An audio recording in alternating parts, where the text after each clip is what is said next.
When you think of the most valuable companies in the world, you probably think of companies like Apple, Amazon, or Microsoft. But for most of the last 2 decades, none of those companies were even close to being the most valuable company in the world. That's because that title was held by a company that many people haven't heard of. It's a company that has been quietly influencing the world's superpowers and your daily life more than any other company on the planet. The year is 1914. World War I was underway with the Allies facing off against the Axis powers. But right when that war began, the Allies knew they had one key advantage. You see, this was right around the time of the mass production of combustion engine vehicles. So what that meant was that this was going to be the first war that featured motorized transportation vehicles, tanks, armored cars, planes, ships, trucks, and trains, many of which relied upon one resource: oil. And fortunately for the Allies, they had disproportionate control over the world's oil supply. In fact, the Axis powers controlled only 3% of the world's oil at the time, while the Allies controlled about 90% of the world's oil supply. And of that 90%, almost all of that was controlled by the United States, or more specifically, one giant oil company that was just recently broken up called Standard Oil. So in a sense, Standard Oil was able to help swing the tides of World War I by supplying Britain, France, and eventually the Americans with all of the oil they needed to maintain a strong military force, while abstaining from trade with that of the Axis powers. And it was this act of supplying the Allies with oil that made businesses and world leaders around the globe realize that whoever controlled the world's oil could control the world's balance of economic and militaristic power. So began the age of oil exploration. So a few years later in 1922, a New Zealand military engineer named Frank Holmes thought that the Middle East could be a good place to look for potential oil deposits, as no one had actually bothered to look for oil there yet. So he was eventually able to get some support from the King of Saudi Arabia, and by 1924, he had found no signs of oil anywhere. But he persisted.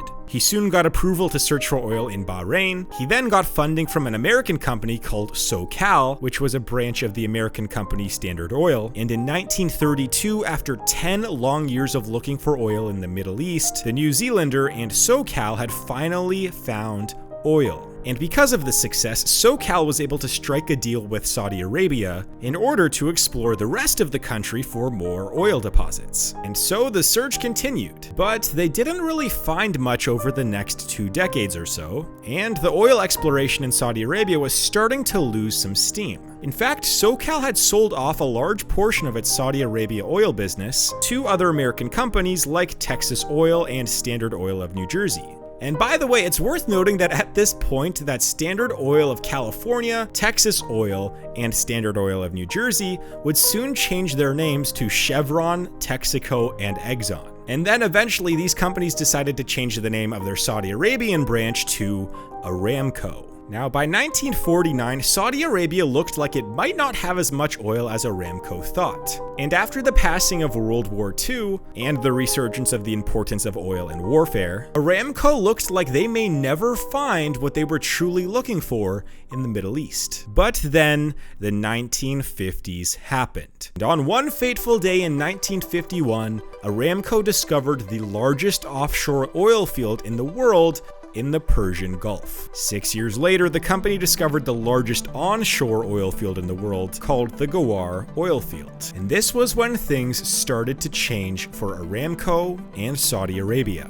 You see, at this point, Aramco was still largely owned by American companies, and so they split the profits with the Saudi Arabian government roughly 50-50. But over the next few decades, as more and more oil was discovered in the area, the Saudi Arabian government wanted full control over the oil production that occurred in their territory. So in 1976, the Saudi Arabian government bought out 100% ownership of Aramco, which was quickly becoming one of the largest oil companies in the world, and now it was state-owned. But Saudi Arabia and Aramco didn't just want to be one of the biggest oil companies in the world, they wanted to be the titan of the entire industry. So they kept expanding their oil industry, and luckily by 1990 their wish would start to come true. They discovered several other large oil fields between 1988 and 1990, while also being the beneficiary of the Gulf War in Iraq. Now, essentially during the Gulf War, Aramco was contracted by the United States, the UK, France, Egypt, and Kuwait to provide all of the oil that they would need during the Gulf War. And this act single-handedly increased Aramco's oil production by 50% overnight and helped make them one of the biggest players on the global stage. But it was during the late 1990s and early 2000s where Aramco would begin to make history. You see, just to the east of Saudi Arabia was a ton of growing nations that were in need of a much larger oil supply. Japan, China, India, and many other Asian nations began buying and importing oil from Saudi Arabia in large quantities in order to help meet their oil needs. And this was the final straw for Aramco making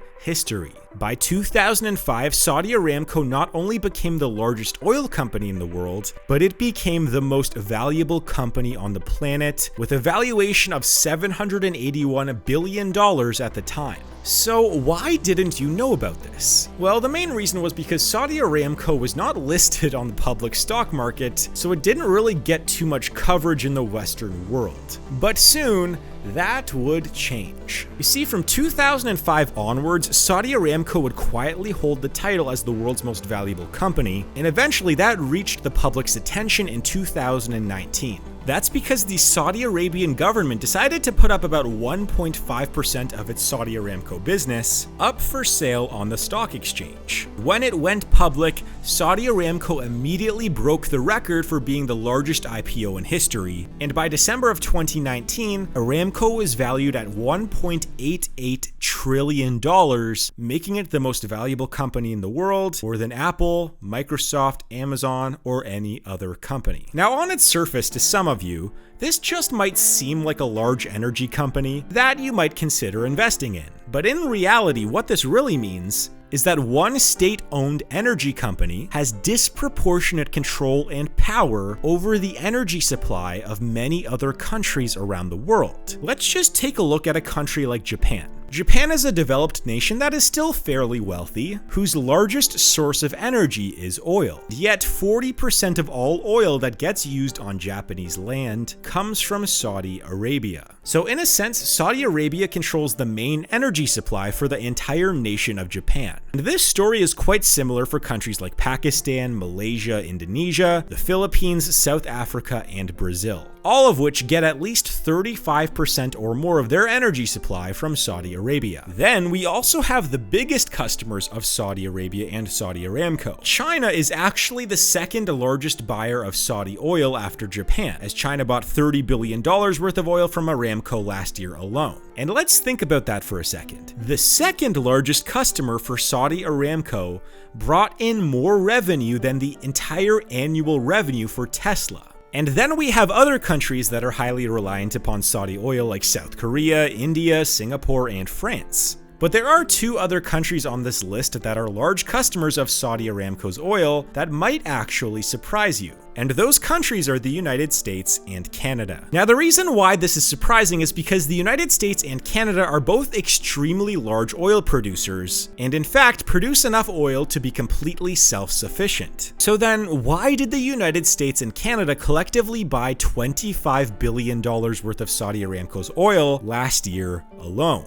Well, all we have to do is take a look at a map. In Canada, for example, the vast majority of Canada's oil production occurs in the province of Alberta. So if you wanted to get oil from Alberta to an eastern province like Newfoundland, you would need to put that oil onto a Trans-Canada oil pipeline that travels from Alberta to southern Quebec. Then you would need to unload that oil onto a series of trains that would travel to the Atlantic Ocean. Then you would need to unload that oil from the trains onto ships in order to traverse the ocean. Then you would need to unload that oil from the ships and most likely put it back on a train before finally arriving at its destination after nearly a 6,000 kilometer trip. And keep in mind that this is the most efficient path to get oil from Alberta to Newfoundland. A lot of the times, trains are used instead of the Trans-Canada Oil Pipeline, which would make this shipment of oil even more inefficient than it already is. So in a sense, even though Canada is a large oil producer, its lack of pipelines to eastern provinces makes oil delivery and transportation extremely inefficient. But even if there was a better infrastructure for oil transportation, the oil would still need to travel about 6,000 kilometers by land, which is about the same distance from the Mediterranean climate of Portugal to the frozen tundra of Siberia in Russia. And so after saying all of this, it is actually more efficient and cheaper to buy and transport oil by sea from Saudi Arabia than it is to transport it by a series of pipelines, trains, and ships internally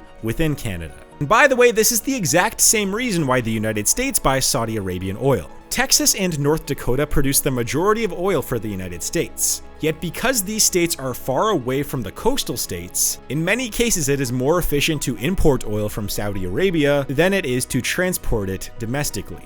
Now the point here is that even oil-rich countries are still partially reliant upon Saudi Aramco's oil in order to get their energy supply. And here is why this is important. Because Saudi Aramco is so big and influential, it has disproportionate power over other countries' economies and energy supplies. I mean, let's remember what happened earlier this year. Yes, the pandemic caused oil companies around the world to take a large financial hit. That was thanks to a decrease in transportation usage. But remember, Saudi Aramco didn't like that Russia was overproducing oil. So Saudi Aramco single-handedly tanked the world's oil prices and made the Russian ruble fall 7% in one single day, while also forcing many oil companies around the world to go into bankruptcy. And the only reason it was able to do this was because of its economic power. And just to put in perspective how large Saudi Aramco is, the company is still worth today around $2 trillion despite the oil slump and the pandemic. For reference, the largest American oil company, which is Exxon, is worth only about $174 billion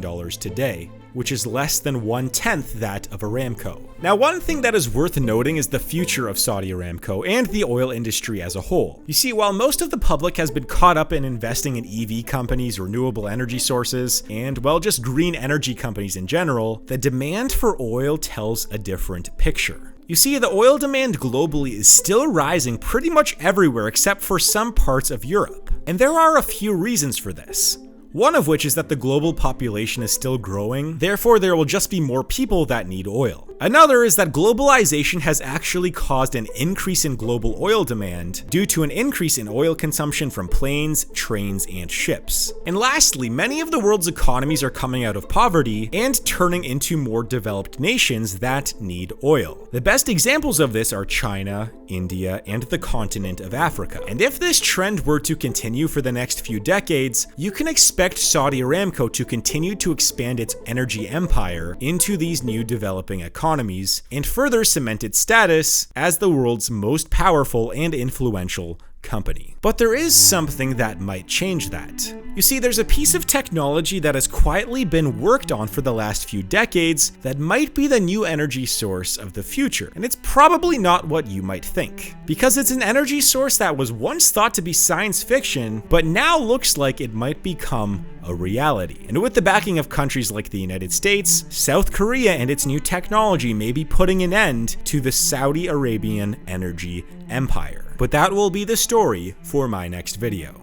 Now, if you liked this video, please leave a like, a comment, what do you think of all of this? Make sure to subscribe and hit that notification bell to see my next video when it comes out. And lastly, please check out my documentaries playlist as it has a ton of other videos just like this on there. So make sure to click on my next video and I'll see you guys there in just a few seconds.